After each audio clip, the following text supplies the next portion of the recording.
Olho a Olho, com Cida Campos. O programa Olho a Olho com Cida Campos desta semana fala sobre um tema polêmico: unificação das comarcas do Estado.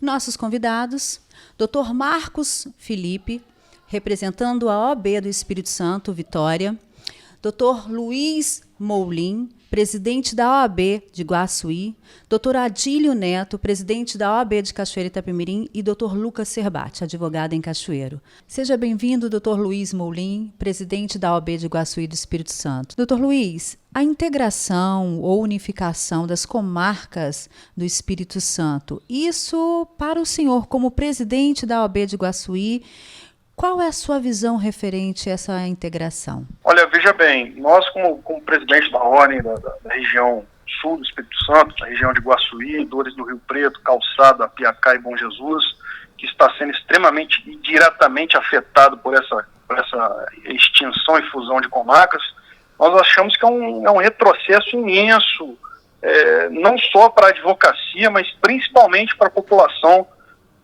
do Espírito Santo, porque vai tornar a justiça mais distante para uma determinada faixa de pessoas, né, principalmente as pessoas mais carentes, né, que vão passar a ter um distanciamento maior de acesso à sede da justiça, que são os fóruns, né. Vou te dar um exemplo, por exemplo, Dores do Rio Preto, que vai ser incorporada à comarca de Guaçuí, tem as regiões dos distritos de Pedra Menina, dos distritos de Mundo Novo, em que não há transporte para Guaçuí. Então, assim, aquela pessoa que mora na zona rural, que antes tinha acesso ao Fórum de Dores do Rio Preto através de ônibus, ela não vai ter esse acesso ao Fórum de Guaçuí, além de aumentar a distância consideravelmente para aquela pessoa. Então, assim, entendemos que é um retrocesso muito grande o tribunal tomar esse tipo de atitude, sem antes ter implementado de forma efetiva o processo eletrônico, que é o chamado PJE, facilita, através por meios eletrônicos, a realização de audiências e atos judiciais.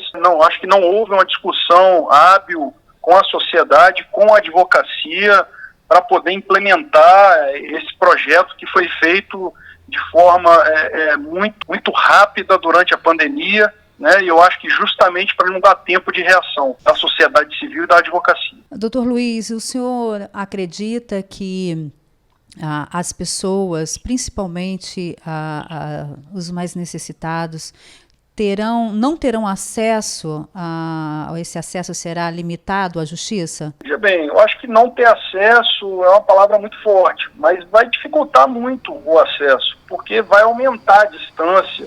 Eles não pensaram em questão de transporte para essas pessoas, né? Vão aumentar distâncias para 50, às vezes até 70 quilômetros de distância para uma pessoa que antes tinha o fórum poucos metros de distância da sua casa, ou poucos quilômetros, agora vão ter que andar muito, né? Às vezes não tem linha de ônibus, a pessoa não tem dinheiro para pegar um táxi, a gente não tem serviço de Uber, por exemplo, que é um serviço mais barato. Então, assim, vai dificultar muito o acesso daquela pessoa mais carente à sede da justiça, que são os fóruns. E quais são os critérios para essa integração? Olha, o critério principal que o tribunal tomou é a questão de economia financeira, né? Eles teriam uma economia, eu não sei o número exato, mas de alguns milhões de reais, eu acho que 30 milhões de reais por ano, alguma coisa nesse sentido. Só que o orçamento que o tribunal tem vai muito além disso, eles têm outros mecanismos que podem cortar, né, e não sacrificar a população. E mesmo assim, o que a gente anda pregando é que em justiça não há gasto, há investimento, porque justiça é investimento. Quando você distribui a justiça de uma forma efetiva, você está investindo, né, e não gastando dinheiro público. Doutor Luiz, muito obrigada a sua participação no programa e um forte abraço. Boa tarde, doutor Lucas Serbati, seja bem-vindo. Saudações, Cida, boa tarde a você, a todos os telespectadores do Olho a Olho com Cida Campos. Estamos aí hoje com um tema muito polêmico aqui no Espírito Santo, né? Então, doutor Lucas, a integração das comarcas aqui no Espírito Santo, isso reflete, além de polêmica, isso reflete danos, não só para os advogados, como também para os clientes, né? Porque são vários pontos. O que o senhor acha referente a essa integração? Realmente, Cida, na minha opinião, eu acredito que isso é uma limitação do acesso à justiça, né? São, na verdade, 28 comarcas que vão deixar de existir. Isso, para você ter uma ideia, vai impactar diretamente mais de 380 mil espírito-santenses não terão mais o acesso à justiça. Significa que eles vão ter que se deslocar vários quilômetros para conseguir chegar em uma comarca que possa ter um fórum. Isso, sem dúvida, é limitação à justiça. As garantias, os direitos individuais, né, que foram conquistados com tanta luta pela sociedade brasileira, infelizmente, nesse momento, vem o Tribunal de Justiça a tolher, a criar um obstáculo ao acesso a essas garantias, a esse acesso à justiça, realmente. Isso é uma decisão muito lamentável. Esperamos que a própria OAB, o Ministério Público, Defensoria Pública se juntem e tomem medidas capazes de repelir e impedir que isso venha a acontecer. Explica pra gente um pouquinho o que é essa integração. A fundamentação do Tribunal de Justiça seria a economia, aproximadamente 12 milhões, apesar de não ser isso que a gente está identificando nas condutas dos próprios desembargadores. A integração, na verdade, é o quê? É a união de duas ou mais comarcas, que um determinado fórum ele será desativado, todos os servidores, processos serão deslocados para esse outro fórum, que fica em um outro município, né? Essa ideia, essa integração vai ocorrer, por exemplo, entre Conceição da Barra e Pedro Canário, são 52 quilômetros de distância. Então imagina, quem mora em um desses municípios vai ter que ter um deslocamento de 52 quilômetros para ter acesso à justiça. Alguém que tem um problema com um determinado produto, com água, energia, vai ter condição de viajar 52 quilômetros? Acredito que não. Aqui no nosso sul do estado, por exemplo, entre Rio Novo do Sul e Itapemirim, são 29 quilômetros. Também é uma distância considerável. E tirando a média das 28 comarcas, chega a ser uma média de 27 quilômetros. É uma distância a ser considerada, que infelizmente isso não entrou na contabilidade do tribunal, vai ocorrer sim limitação. E o que é mais contraditório de tudo isso, Cida, por exemplo, a história da integração de comarcas, ela vem desde o ano 2002, há 18 anos atrás. Ocorre que durante esses 18 anos, as medidas que o tribunal vem tomando são antagônicas, são contraditórias. Por exemplo, foram criadas desde 2007 9 cargos de desembargador. Um gabinete de um desembargador mensalmente equivale a R$ 98.800 de custo. Sendo 9 vezes 12 meses, isso chega-se a 889 mil. Isso, em um ano, dá 10.678.000. Imagina, 9 gabinetes desembargadores equivale praticamente à integração dessas 28 comarcas. São 9 desembargadores que, na verdade, estão tirando a justiça de mais de 380 mil espírito-santenses. Então, essa conta, ela é injusta. Quem está pagando isso somos nós, cidadãos, que pagamos nossos impostos. Enquanto lá no tribunal, as despesas só aumentam. São as pessoas mais necessitadas e a população de forma plena, de forma geral, que vai ser prejudicada, pois perderá esse acesso à justiça, não terá um fórum na sua comarca à disposição. Fórum é muito importante, não é lucro, mas sim é uma assistência social, é uma questão social que está sendo colocada em jogo. Então isso é muito importante ser colocado, porque se você pensa que um fórum é para dar lucro, muito pelo contrário, escola, hospital, fórum, não são instituições para se dar lucro para o tribunal ou para o Estado. Muito pelo contrário, é uma forma do Estado prestar um serviço social para todas as pessoas. Infelizmente, essa visão está deturpada, né, pelo tribunal. Nós esperamos aí que o Conselho Nacional de Justiça, os demais órgãos, né, entidades públicas, revejam essa decisão para que ocorra a manutenção de todos esses fóruns. Dr. Lucas, eu agradeço a sua participação aqui no programa, mais uma vez, muito obrigada. Eu que agradeço, estou à disposição e vamos à luta para defender nossas comarcas. Boa tarde, Dr. Marcos Felipe, da OAB de Vitória, Espírito Santo, secretário-geral. Seja bem-vindo, Dr. Marcos. Obrigado. Tudo bem? Tudo bem, graças a Deus. Nós vamos falar sobre a integração das comarcas no Espírito Santo. Doutor Marcos, o Tribunal de Justiça irá fornecer o mecanismo ou algum tipo de serviços nas comarcas desativadas? Olha, a OAB ela participou bastante desse estudo feito pelo tribunal, né? Foi feita uma comissão, ela foi convidada a participar e nós participamos. Nós levamos a manifestação, por exemplo, de todos os presidentes das subseções, né? A OAB ela não é só o Conselho Estadual, né? A OAB é um sistema uno, mas ele No estado do Espírito Santo ele tem 18 subseções, né, ou seja, 18 presidentes das OABs locais, digamos assim, e eles foram consultados e trouxeram a manifestação da sua comunidade jurídica local. E essa foi uma grande preocupação, né, porque todos eles enxergam, e nós também, e esse processo de integração ele acaba significando um retrocesso, porque, na verdade, ele afasta o judiciário da população. E dentro dessas discussões, né, o Tribunal de Justiça trouxe que só iria realizar a integração das comarcas com a colocação dos chamados postos avançados. Vamos imaginar um exemplo, né, uma comarca que foi integrada a outra, é o exemplo de Rio Bananal a Linhares, né? Rio Bananal deixaria de existir aquela comarca porque ela foi integrada a Linhares. Na verdade, isso na prática significa a extinção da comarca de Rio Bananal. Mas o judiciário estaria colocando em Rio Bananal um posto avançado. O que seria exatamente esse posto avançado, eu não sei te dizer, mas provavelmente um lugar para facilitar o acesso do jurisdicionado lá de Rio Bananal, por exemplo, a realizar uma audiência via videoconferência, né, poder fazer um protocolo de uma petição, se for o caso, né, se o processo não tiver sido virtualizado. Então, eu acredito que, na verdade, é exatamente essa a intenção do tribunal, né, é integrar, mas deixar nesses locais onde deixaram de existir comarcas um chamado posto avançado. E como que a OAB interpreta essa integração, doutor Marcos, a OAB de Vitória? É aquilo que nós conversamos, que eu te disse agora há pouco, né? Ela avalia realmente um retrocesso.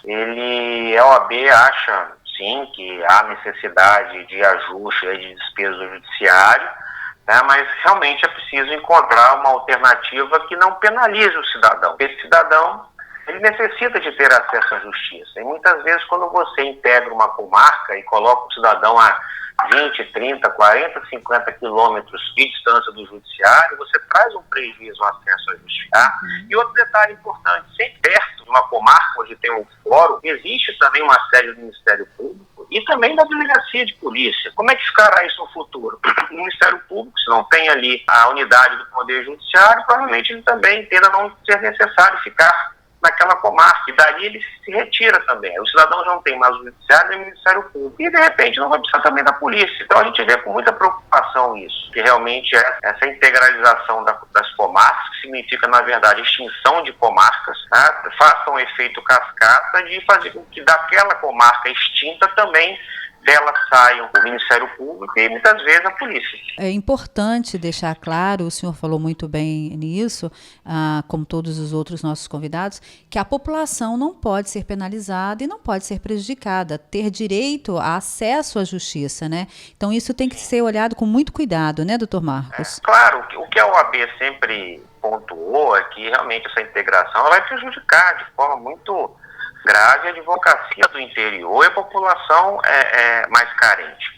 E sempre pontuou que o Tribunal de Justiça fizesse uma análise se havia como economizar de outra forma, não dessa mediante a integração das comarcas. Porque essa realmente traz um prejuízo direto à advocacia e ao jurisdicionado. Então, realmente, até a OAB realizou diversos encontros com advogados e prefeitos, né, os representantes das subseções da OAB e as lideranças municipais também argumentaram que nas cidades que perderam as comarcas haveria uma perda incalculável aí do exercício da cidadania e da efetiva assistência jurisdicional à população, né? E, na verdade, que essas comarcas foram, de alguma maneira, no tempo passado, fruto de uma grande conquista, né? De uma interiorização da justiça, né, e que agora está sendo, na verdade, extinto. Doutor Marcos, muito obrigado a sua participação aqui no programa. A sua fala foi muito importante, suas explicações também a nossos internautas e à população do Espírito Santo. Muito obrigada. Eu que agradeço o convite, estamos sempre à disposição. Muito obrigado. Boa tarde, doutor Adílio, seja bem-vindo ao programa. Boa tarde, Cida Campos, obrigado aí vocês para nos receber, para a gente poder falar de um tema tão importante. Doutor Adílio, essa integração das comarcas aqui do sul do estado é um tema muito polêmico, e o que o senhor, como presidente da OAB de Cachoeira Itapemirim, acha referente a esse tema? A OAB pretende tomar alguma medida? Cida, eu quero também cumprimentar quem está nos ouvindo ou nos vendo, né? Deixar aqui o nosso abraço. Vejam, essa questão da unificação das comarcas não é tão recente. Em 2014 houve uma alteração legislativa, a Lei Complementar 788 ela foi aprovada pela Assembleia Legislativa e ela entregou ao Tribunal de Justiça do Estado a possibilidade de unificar as comarcas por meio de resolução. Até então era por meio de lei, tá certo? Então isso já vem sendo discutido desde então. Ano passado se formou um grupo de trabalho, nós apresentamos a nossa contrariedade a esse projeto, sobretudo porque o Estado do Espírito Santo ainda não tem o processo judicial eletrônico funcionando de forma plena, então apresentamos a nossa contrariedade a esse projeto de unificação, tá? Durante agora essa pandemia, mais especificamente na semana passada, na quinta-feira, nós fomos surpreendidos com esse projeto sendo pautado pelo Pleno do TJ de forma virtual e então a proposta foi aprovada. Ninguém foi avisado previamente, ninguém foi comunicado de nada acerca dessa votação. A ordem, então, pretende ir agora ao CNJ, ao Conselho Nacional de Justiça. Essa atribuição é da seccional, o presidente Riz pode falar isso melhor do que eu. E nós aqui, em âmbito de subseção, estamos encaminhando aí os pedidos ao tribunal para que reveja essa posição com dados e argumentos técnicos. Tá? Sim, doutora Adílio, o Ministério Público, a Defensoria Pública, também estão na luta pelas comarcas? O Ministério Público ainda não emitiu nenhuma nota oficial sobre isso, também não vi da Defensoria Pública ainda, tá? Notas e manifestações do órgão formalmente, desses dois órgãos, né? Mas eu quero acreditar que a Defensoria Pública, como promotora de cidadania que é, e o Ministério Público, como guardião também da cidadania, do hipossuficiente, o interesse da coletividade, eu quero acreditar que essas duas instituições importantíssimas também não sejam a favor do projeto do modo que ele está sendo feito.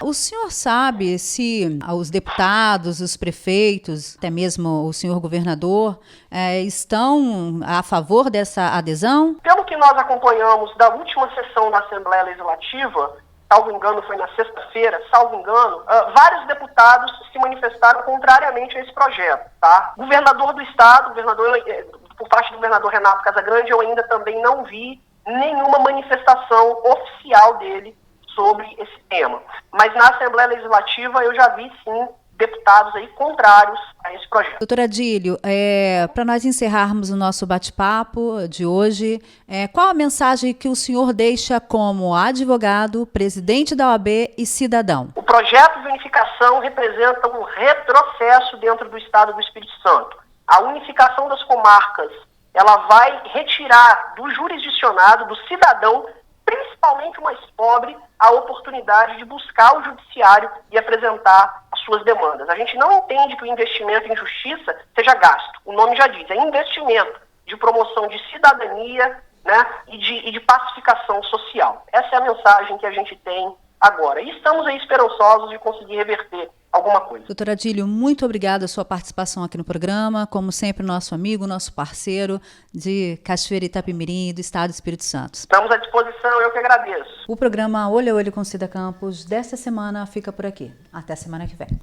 Tchau. Olho a Olho.